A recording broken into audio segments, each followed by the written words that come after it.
사도행전을 통해서 성령의 공동체가 어떻게 생겨나게 되었으며 이 성령의 공동체가 어떻게 놀랍게 하나님의 은혜와 사랑과 능력을 세상에 흘러보내고 있는지를 우리에게 생생하게 보여주심을 감사합니다. 2000년 전 신약의 교회 모습처럼 오늘날 우리의 은혜 샘물 교회 공동체가 성령의 공동체의 모습으로 날마다 회복되고 또 성령의 공동체의 모습으로 세상을 축복하며 세상을 변화시키는 하나님의 교회가 되도록 인도하여 주시옵소서. 예수님의 이름으로 기도드리옵나이다. 아멘. 혼자서는 할 수 없는 두 가지 일이 있습니다. 뭘까요? 잠시 한번 생각해 보시죠. 혼자서는 할 수 없는 것, 첫 번째는 결혼입니다. 아무도 결혼을 혼자서 할 수 없습니다. 또 혼자서는 할 수 없는 일이 있는데 그것은 예수를 믿는 그리스도인이 되는 것입니다. 내가 그리스도인이 된다라고 하는 것은 내가 성경 읽고 혼자 은혜를 받고 혼자 기도를 하고 그것 이상이라는 의미입니다. 여러분, 아기가 태어나면 가정이라는 울타리가 있어야 태어난 뒤 생명을 얻고 난 뒤 그 생명이 유지가 되고 양육이 됩니다. 그때 비로소 성장이라는 과정이 이루어지는 거죠. 영적인 유아들이 막 탄생하는 사도행전의 이야기에서 교회 공동체라는 울타리가 있다라는 것은 매우 중요합니다. 교회 공동체가 있어서 이 갓 믿기 시작한 어린 영적 유아와 같은 성도들이 믿음이 성장하고 성령으로 충만할 수가 있었던 것이죠. 모든 사람에게는요, 울타리가 필요합니다. 위라고 하는 말은 울타리라는 말에서 유래를 한 겁니다. 우리 말입니다. 이 울타리 같은 말이에요. 그래서 제가 듣기로는 서울이라고 하는 말이 말의 유래가 다양하게 있기도 하지만 서울이라는 말은 좋은 울타리라는 뜻도 그게 있습니다. 본문의 흐름을 이해하는 것이 중요한데요, 우리가 순차적으로 매주마다 매일 사도행전을 지금 읽어가고 있습니다. 오늘 읽었던 본문, 오늘 설교의 내용으로 함께 깊이 살펴볼 이 내용 바로 직전에 어떤 내용이 있냐면 베드로의 설교를 듣고 무려 3,000명이나 되는 사람들이 그날에 세례를 받고 신자가 되었습니다. 여러분, 얼마나 놀라운 사건입니까? 한두 명이 아니라 3,000명, 무려 3,000명이나 되는 사람이 성령의 충만함을 받았습니다. 한두 명이 아니라 3,000명이에요. 지금 3,000명이라고 지금 4번, 5번 이야기하는데 한 번도 안 놀라시는 여러분이 대단하십니다. 여러분, 3,000명 정도 되는 사람들이 성령이 충만하면 무언가 좀 그 다음에는 특별한 일들이 생겨나지 않을까요? 그런 기대가 우리에게 있습니다. 사도행전을 처음 읽는다라고 가정하고 오늘 설교 본문으로 잡은 이 본문 다음에,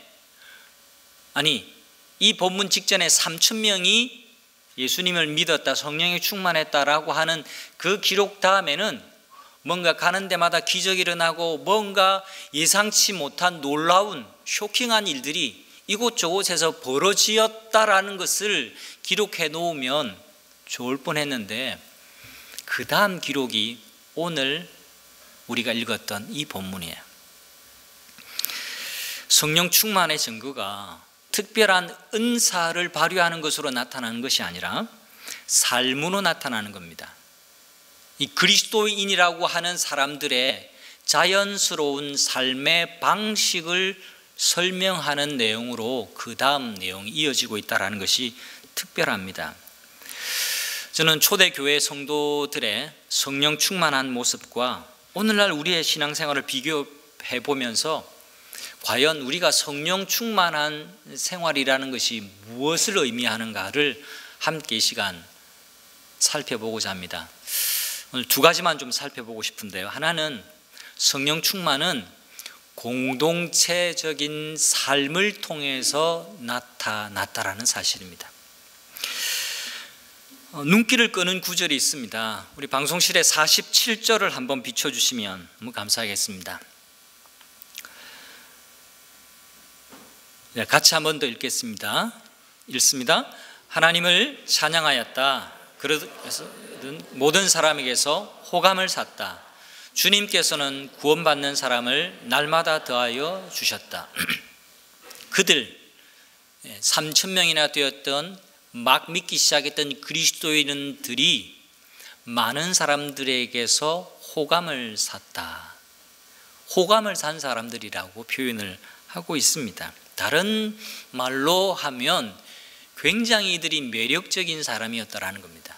성령 충만하고 얼굴에 혈색이 달라지고 갑자기 이뻐지고 준수해져서 매력적인 사람이었다라는 것이 아니라, 호감이 갔다라는 것이 아니라 이들의 삶의 방식이 굉장히 눈길을 끌었고 이들의 살아가는 일상의 삶이 굉장히 호감이 갔으며 매력적으로 보였다라는 겁니다. 그래서 이들의 매력에 이끌려서 복음에 귀 기울이게 되고 복음을 받아들여서 날마다 믿는 사람들이 3,000명에서 플러스 알파로 더 많아졌다라고 기록을 하고 있는 것이죠. 어떤 면에서 이들이 호감을 샀을까요? 독특한 공동체의 삶과 그들의 생활 방식 때문이었습니다. 이제 한 주간 여러분이 또 읽게 될 본문을 제가 미리 인용을 하면 이렇습니다. 4장, 오늘 우리가 2장을 읽었는데요, 4장 32절, 이제 베드로가 계속해서 전도하는 이야기들이 나오는데 전도에서 믿었던 사람들의 생활의 면을 한 번 더 언급합니다. 4장 32절에 보면 이렇게 기록이 되어 있어요. 많은 신도가 다 한 마음과 한 뜻이 되어 아무도 자기 소유를 자기의 것이라고 하지 않고 모든 것을 공동으로 사용하였다. 여러분이 목요일 읽게 될 본문의 내용입니다. 여러분, 이 구절, 방금 말씀드린 이 구절과 오늘 본문 44절, 45절을 보면 이런 의문이 생깁니다. 언뜻 마치 이 초대교회 공동체가 완전한 공산사회처럼 보이는 거죠. 네 것 내 것 없이 다 같이 사용했대요.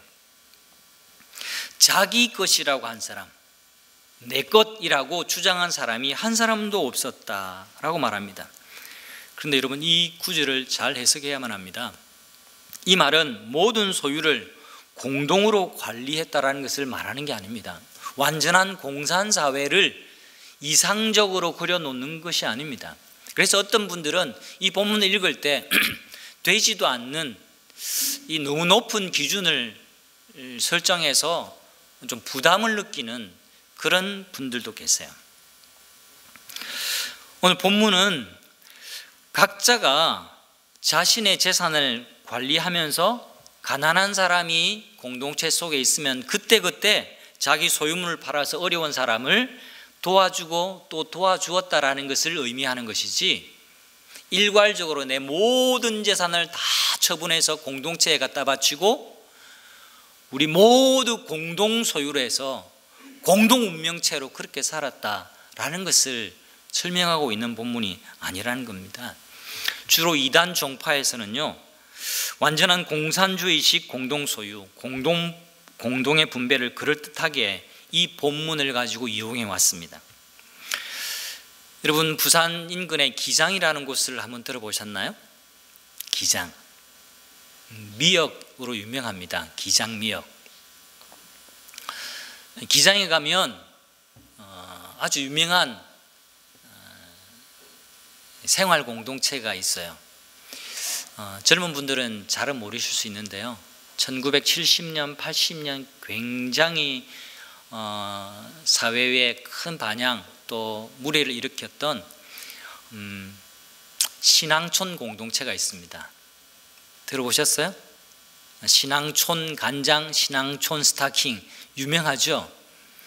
이 신앙촌 공동체, 생활 공동체가 부천의 소사에도 있었고 저기 덕소에도 있었고 그 다음에 아랫지방에는 기장이 있었습니다. 부천과 소사는 이 재개발 붐으로 그 공동체가 완전히 사라졌고 1970년도에 세워진 기장면이었어요. 지금은 좀 행정구역이 좀 바뀌어졌을 겁니다. 부산에 편입되었는지 확실하지는 않습니다만 기장, 해변을 끼고 있는 그 면 단위에 50개의 생산업체 그리고 5천 명이나 되는 사람들이 그곳에서 살았습니다. 제가 부산에서 사역을 한 5년 했는데, 아니 5년이 아니죠. 목사가 되어서 5년을 했고 한 9년을 했는데요.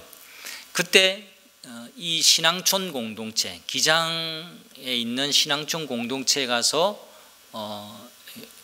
노동의 생활을 하고 같이 생활하면서 공동소유, 그 다음에 거기서 함께 생활하면서 청춘을 바쳤던 성도의 이야기를 이제 거기서 빠져나와서 이제 우리 교회로 왔던 겁니다. 그분이 그 옛날에 그 생활을 얼마나 기억만 하면 힘들어하고 어려워했는지 지금 그분의 이야기가 이렇게 떠오릅니다. 어떻게 그런 일이 있을 수 있을까?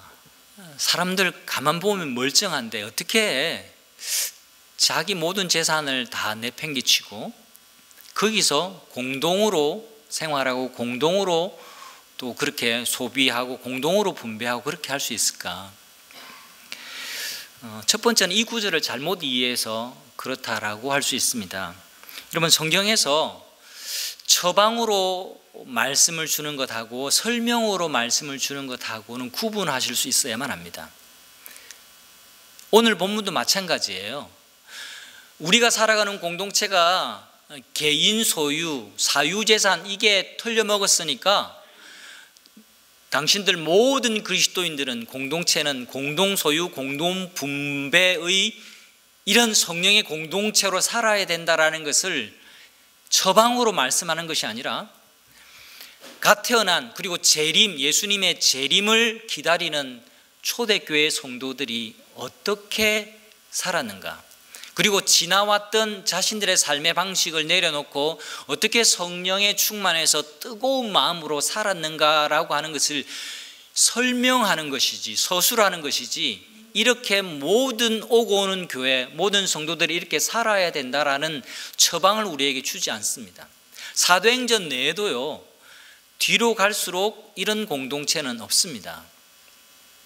뒤로 갈수록 이 예루살렘의 초기에 있었던 이런 형태가 아니라 다 사유재산, 각각 집에서 모였습니다. 그 말은 교인들마다 자기 집이 있었다라는 거예요. 그리고 부자도 있고 가난한 사람도 있었습니다.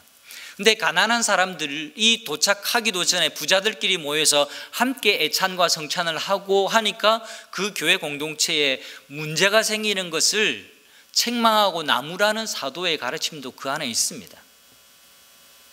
여러분, 이 말씀은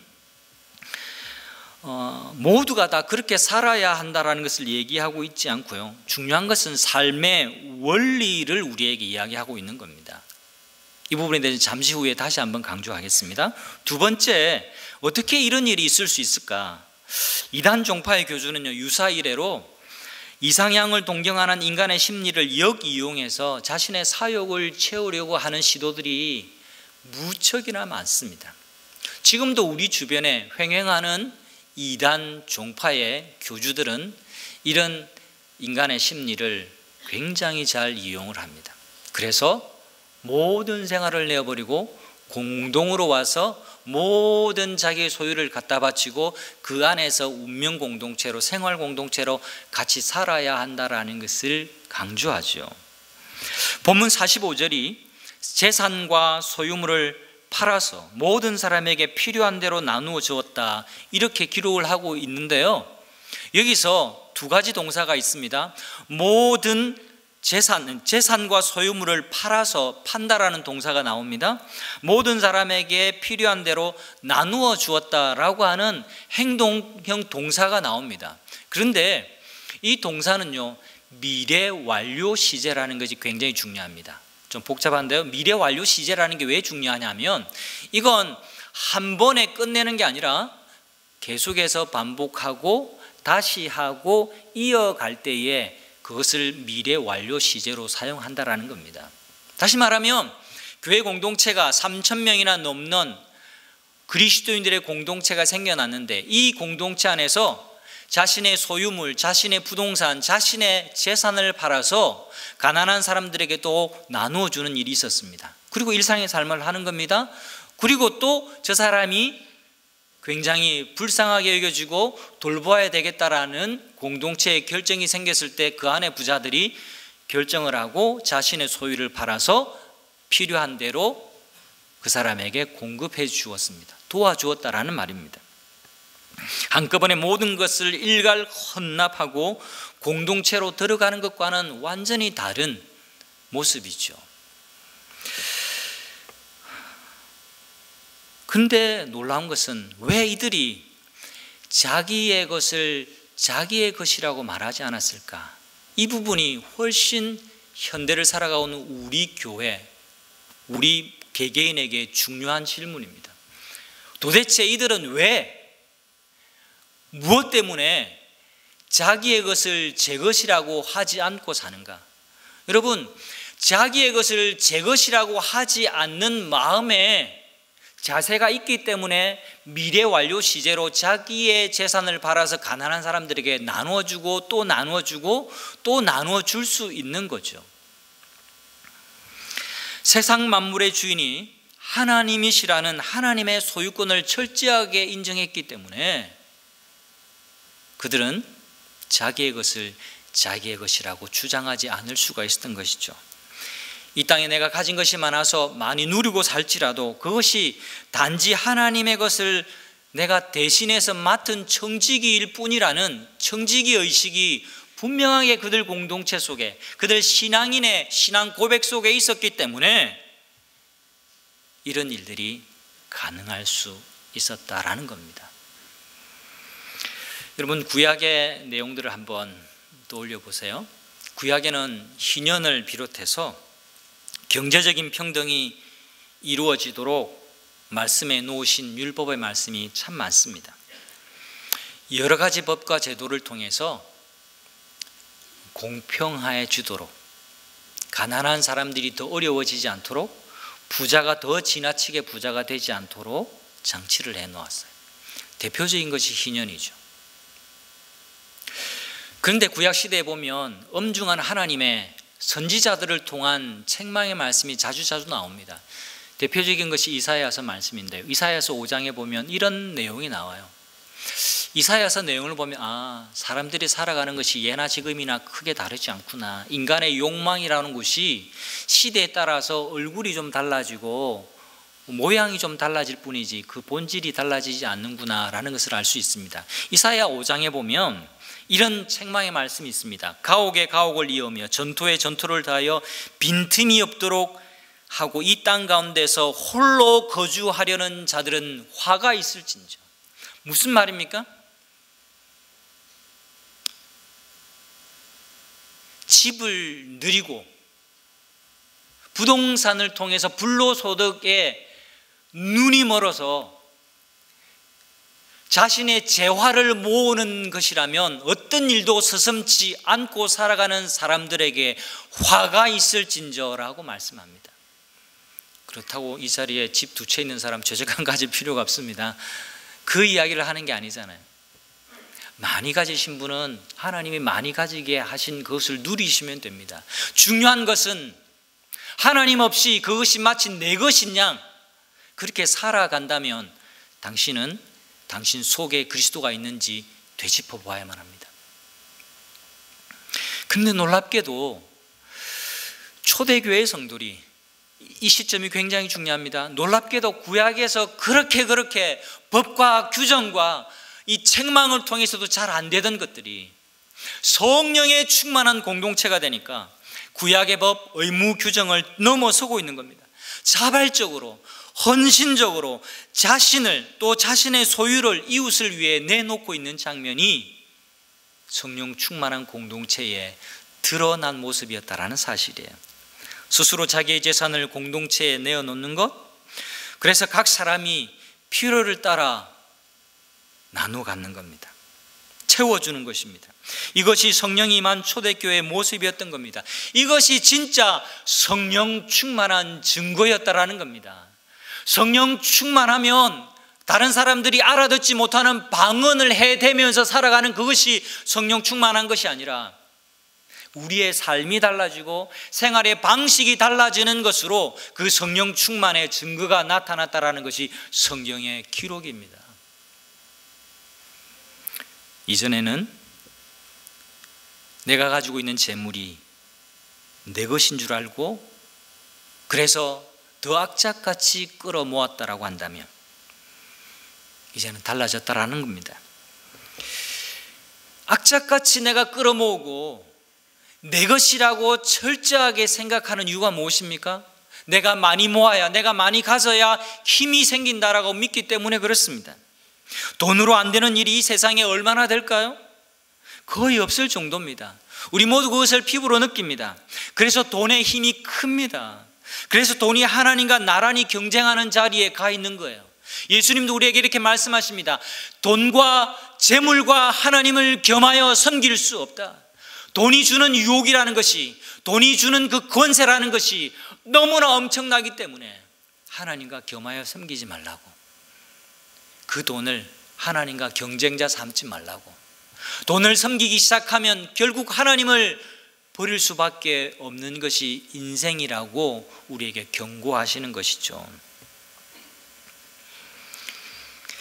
그러면 오늘날 우리도 부동산 팔고 재산을 정리해서 공동체에 바쳐야 하는 것일까요? 아닙니다. 본문은 그것을 말하는 것이 아닙니다. 여기 중요한 것은요, 이게 이 본문이 오늘날 우리에게 의미 있는 지점으로 다가오는 부분은 그들이 지갑을 열었다라는 사실입니다.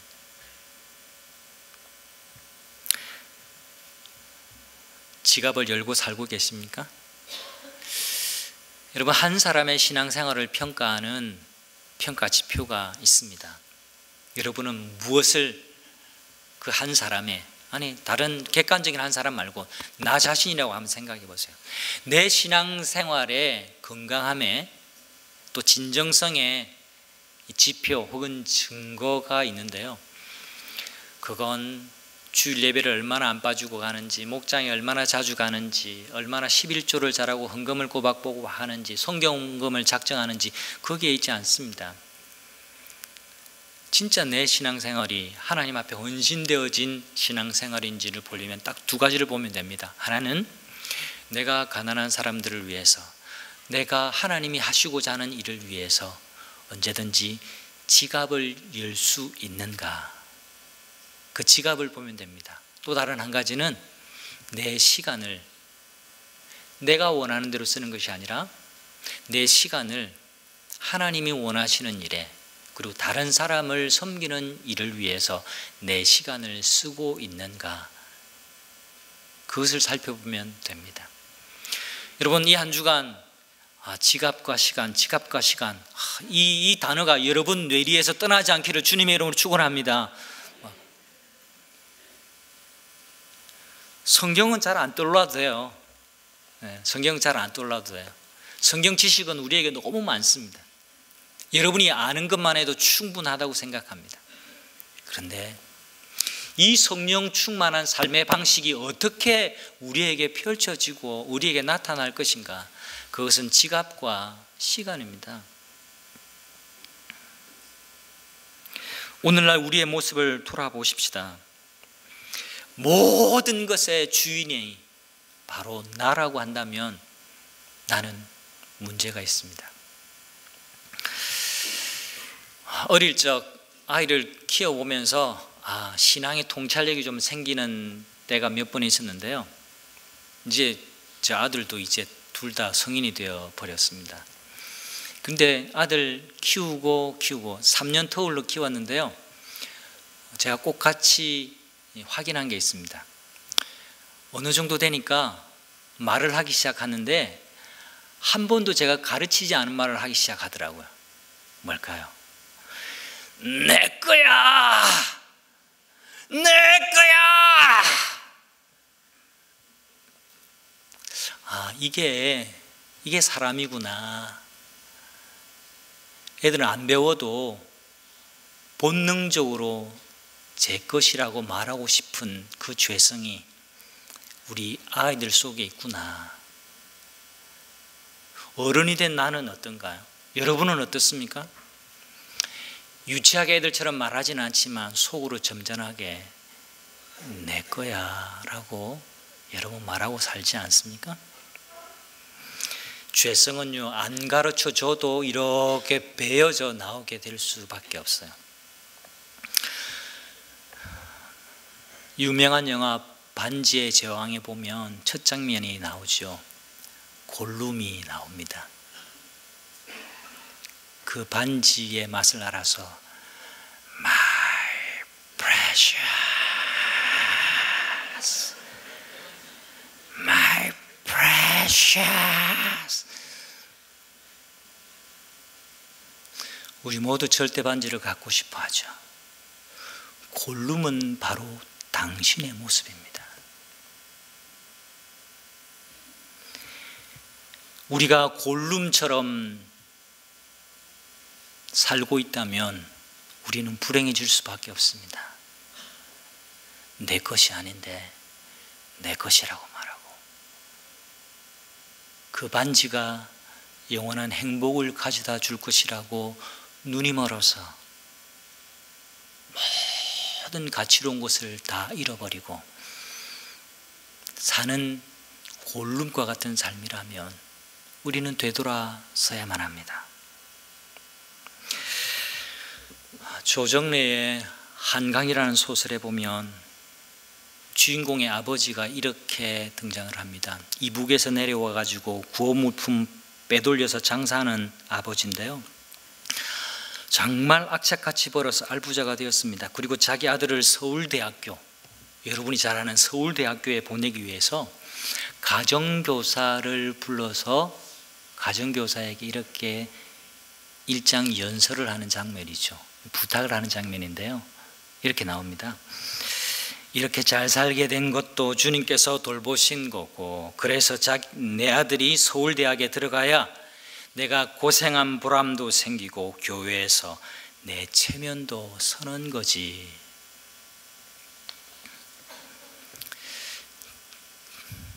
친절한 영화 영자십니까? 갑자기 헷갈리네요. 예? 죄송합니다. 제 어릴 적 친구 이름이 나와가지고. 친절한 금자씨의 너나 잘하세요 하는 영화 버전의 소설판입니다. 이것이 여러분 우리 동시대의 한국 교회를 바라보는 동시대 사람들의 시선이라는 사실을 우리가 뼈아프게 받아들여야만 합니다. 한국 교회가 사랑도 잃고 명성도 잃었다라는 것이 18년도 화두가 되었습니다. 무슨 뜻인지 아십니까? 우리나라에서 제일 큰 대형 교회 2곳, 사랑도 잃고 명성도 잃게 되었다.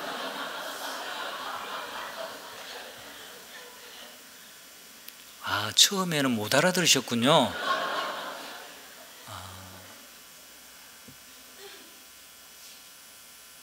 우리가 정신 차리지 않으면 사랑도 잃고 명성도 잃고 은혜도 잃어버릴지 모릅니다. 은혜가 건재하다라고 생각하시면 안 돼요. 우리가 성령의 공동체 모습이 아니면 언제 은혜도 떠내려갈 줄 모릅니다. 그 은혜는요, 그냥 이 건물이 아니에요. 그 은혜는 바로 당신입니다. 자신을 살피는 시간이 필요합니다. 내가 정말 공동체의 삶을 살고 있는지, 공동체 안에 들어오지 않고 편안하게 그림자처럼 신앙생활을 하는 분이 이 자리에 계시다면 공동체 안으로 빨리 들어오시기를 바랍니다.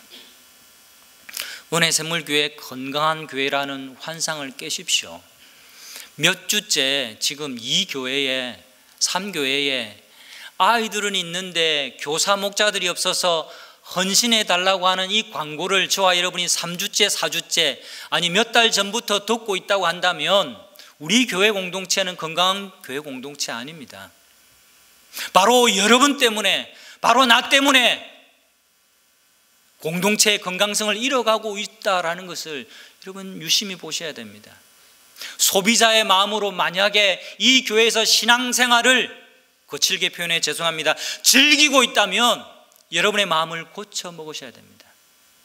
초대교회의 성령의 공동체는 모두가 자기를 헌신했습니다.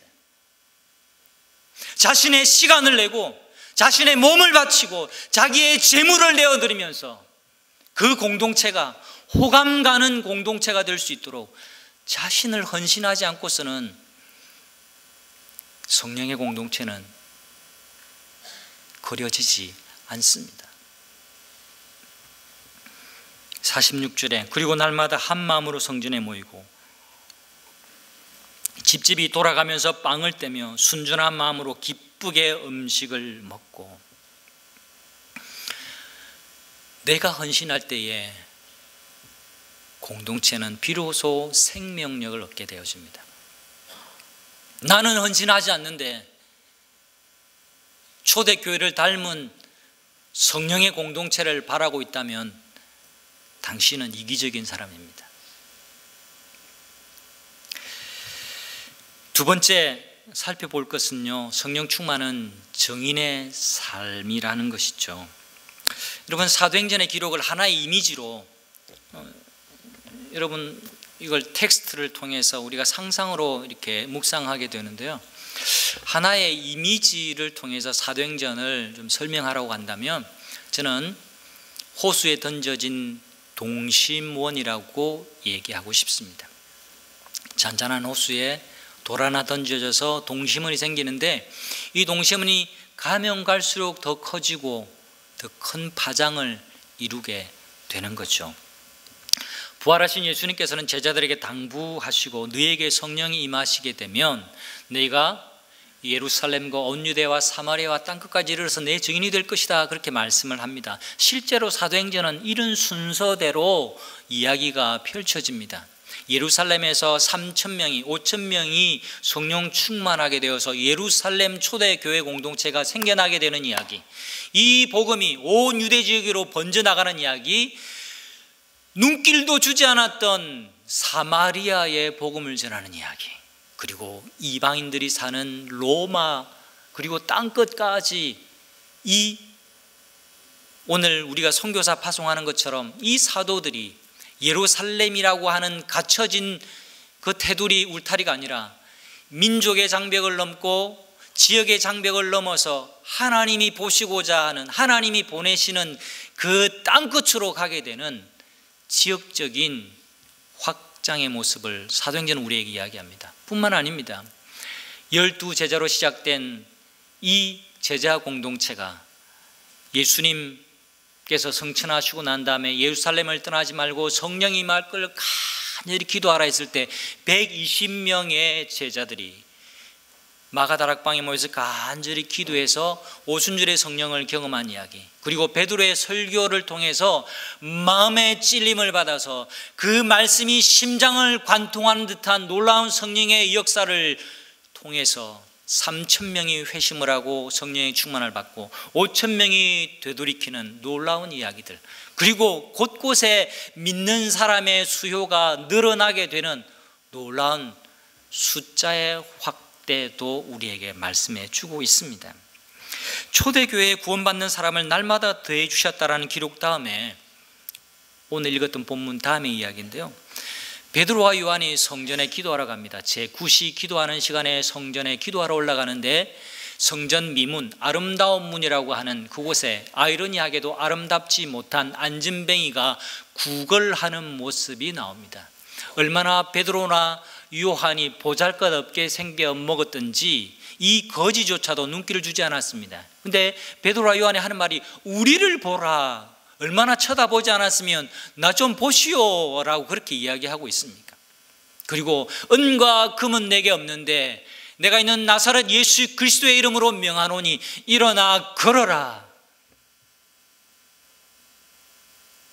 예수님의 시선으로 안진뱅이를 보기 시작했을 때에 그냥 지나치면 안 된다라는 성령의 감동을 받기 시작했습니다. 그럼 저는 이런 질문이 생겼습니다. 오늘 본문에 보니까 이 제자들이, 신도들이 집에서 떡을 떼며 사도의 가르침을 받고 서로 교제하며 성찬을 했던 이야기가 나오는데 왜 이들은 굳이 성전으로 갔을까?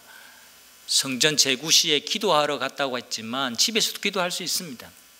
여러분, 성전은 구약의 종교의 시설입니다. 예수 그리스도를 믿는다면 이제는 구약의 제사를 드릴 필요가 없죠. 왜 사도들이 그를 몰랐을까요? 저는 이 해석에 마음이 갑니다. 사도들이 왜 성전에 갔을까? 거기 가야 불신자들을 만날 수 있는 겁니다. 거기 가야 복음을 더 전할 수가 있는 겁니다. 성전으로 간 베드로와 요한이 성전의 아름다운 문에 앉아있는 안진뱅이를 보고 긍휼의 마음을 갖습니다. 예수님의 시선을 가지고 바라보았습니다. 그리고 고쳐주었습니다. 누구의 이름으로? 예수님의 이름으로. 거꾸로 이 말은 초대교회 성령의 공동체가 모이는데도 힘을 다했지만 흩어져서 복음을 전한 일에도 힘썼다라는 것을 이 사도들의 행적을 통해서 우리는 유추할 수 있습니다. 성도 여러분, 우리의 삶에 이런 안전뱅이를 찾아 나서는 삶이 있어야만 합니다. 몇 개월 전에 우리 교회에 알코올 중독자 분이, 부자가, 아들은 알코올 중독이 아닌데, 부자가 아니죠, 모자죠. 어머니, 50대 중반의 어머니가 알코올 중독이에요. 사실은 이 알코올 중독자를 가까이서 그리고 친밀하게 그리고 지속적으로 지금 교제하고 있는 건 사실은 저도 처음인데요. 지금 저의 목양의 경험인데 여러분과 좀 나누고 싶습니다. 참 쉽지 않습니다. 제가 모시고 알코올 중독 전문 병원에도 가고요, 그 집에도 가고 가게도 가고 모자를 만나서 함께 신방도 하고 들어주고 목장에 연결하고 목자님과 함께 이 목양을 같이 한 거죠. 바쁜 교회 사역 때문에 최근 한 2, 3주는 연락을 잘 못했어요. 그러나 제가 교회를 못 오고 있다는 사실은 알았습니다. 근데 하나님께서 다시금 말씀을 묵상하면서 그분들에 대한 관심을 내려놓으니까 왜 내려놓을 수밖에 없느냐 하는 생각해 보니까 여러분같이 정상적인 교인들을 돌본다고 여러분들은 제가 부담스럽지 않거든요. 그러니까 제가 알코올 중독에 걸려봤어야죠. 또 연결도 잘 안 돼요. 그러니까 자연히 그분을 돌보는 우선순위가 뒤로 밀리는 것을 제가 경험하면서 회개의 마음이 들었습니다. 지금은 알코올 중독 치료하는 전문 병원에 들어가서 치료를 잘 받고 있습니다. 3주째. 술로 충만하지 않으니까 정상입니다. 이런 사람에게 예수 이름을 통해서 그 영혼이 다시금 일어나는 역사가 있기를 간절히 기도합니다. 우리의 돌봄이 또 우리 교회의 섬김이 이 사람을 낫지 못하게 할 수 있다라고도 생각합니다. 무조건 믿습니다라고 된다고 다 되는 게 아니잖아요. 근데 왜 접근하는 게 어려운가? 내가 고쳐야 된다라는, 내가 이 사람을 성공적으로 치료해야 된다라는 부담감 때문에 접근하지 못하는 것 아닌가라는 생각이 듭니다. 여러분, 그것은 주님의 몫이고 그 사람의 의지에 달려 있는 겁니다. 내가 해야 할 몫은, 우리 성령의 공동체가 해야 할 몫은 관심을 갖고 사랑해 주는 것입니다. 그까지입니다. 계속 이런 안전뱅이 같은 상황에 처해 있는 분들에 대한 관심을 계속 가져야 하는 것이 증인으로 살아가는 교회 공동체의 모습이라는 거예요. 교회 안에 들어온 3,000명만 관리하는 것은 사도행전적인 교회의 모습이 아닙니다. 알코올 중독자들을 치료하는 AA 클럽, 알코올릭 어노니머스, 이 단체를 설립한 샘 슈메이커라는 분이 이렇게 말했습니다. 저는 이 말을 들으면서 큰 충격이었습니다. 여러분 한번 들어보세요. 주님은 우리를 베드로와 같이 사람 낚는 업으로 부르셨습니다. 그런데 우리는 그동안 이 명령을 뒤집어 수족관 관리인이 되어버렸습니다. 종종 나는 다른 사람의 어항에서 물고기 몇 마리를 잡아내 내 어항으로 옮기고 다른 사람은 또 내 어항에서 몇 마리를 가져갑니다. 결국 우리 모두는 같은 물고기를 기르고 있는 셈입니다. 여러분은 물고기로 비유했다고 기분 나빠하지 마시고요. 예수님은 전도를 사람 낚는 일로 비유하셨죠. 이 내용은 뼈아픈 지적이 아닐 수가 없습니다. 우리 교회 목장, 큰 교회도 이 관심을 내려놓으면, 사람을 낚는 이 관심을 내려놓기 시작하면 어항에 이끼가 차고 산소는 희박해져서 건강하게 살 수 없게 됩니다. 성도 여러분, 성령의 공동체의 모습은 반드시 증인 공동체로 나타나게 되었다라는 사실을 잊지 마시기를 축원합니다. 우리가 그냥 선교사 파송하는 게 아닙니다. 끊임없이 우리가 선교사를 파송하지 않으면 우리는 어항 안에 있는 우리를 관리하는데 자원과 에너지를 쏟을 수밖에 없는 거죠. 성령의 공동체는 증인 공동체입니다. 영혼 구원하는 명확한 비전을 따라 움직여야만 그 공동체가 성령의 공동체가 될 것입니다. 우리가 모이는 일, 이곳에서 예배하는 일, 성경 공부하는 일에도 전력을 다해야 되지만 흩어지는 일도 굉장히 잘해야 됩니다. 옆에 분에게 이렇게 한번 격려했으면 좋겠습니다. 이렇게 다짐을 했으면 좋겠습니다. 우리 한번 따라해 줄까요? 우리 잘 흩어집시다. 이제 저를 보지 마시고 옆에 분에게 한번 해보세요. 우리 잘 흩어집시다. 우리가 멀리 흩어질 수 없으니까 오늘 우리 유한나 선교사님 같은 우리 대신해서 에티오피아로 흩어보내는 겁니다. 리더는, 목사는 어떻게 해서 교회 공동체 성도들이 일상에서 승리할 수 있을지를 가르쳐야 하고 강조해야 됩니다. 어떻게 삶의 현장에서 믿음을 펼치고 살아야 하는지를 리더는, 목자는 말해야 됩니다. 예수님의 전략은 기적을 보여주시고 전도하라, 신기한 것을 보여주고 영혼을 구원하라, 이것이 아닙니다. 매력적인 삶을 통해서 성령의 공동체의 삶이 얼마나 호감이 가는 삶인지를 보여주는 것을 통해서 이웃에게 복음을 전하고 말씀합니다.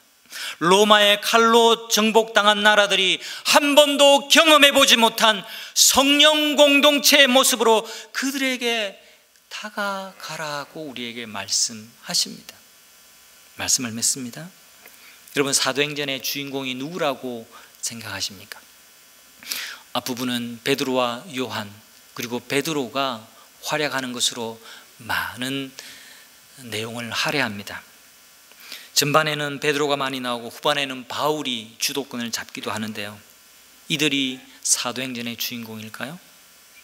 오늘 47절에 있는 것처럼 오순절에 성령 강림과 복음 증거를 받아서 마음에 찔려서 성령 충만을 받았던 이 이름이 채 기록되지 않은 3,000명의 초대 성령의 공동체 성도들이 사도행전의 진정한 주인공일 것입니다. 사도행전의 주인공은 누굴까요? 그 이름 없는 3,000명에 속해서 또 다른 공동체에서 예수의 삶을 살아가는 우리 모두가 사도행전의 주인공이라 할 것입니다. 이제 새로운 한 주간을 맞습니다. 저와 여러분을 통해서 많은 사람들이 예수 그리스도를 매력 있게 느끼고 우리를 통해서 구원받는 사람들이 날마다 더해지는 아름다운 일들이 일어나기를 주님의 이름으로 축원합니다. 우리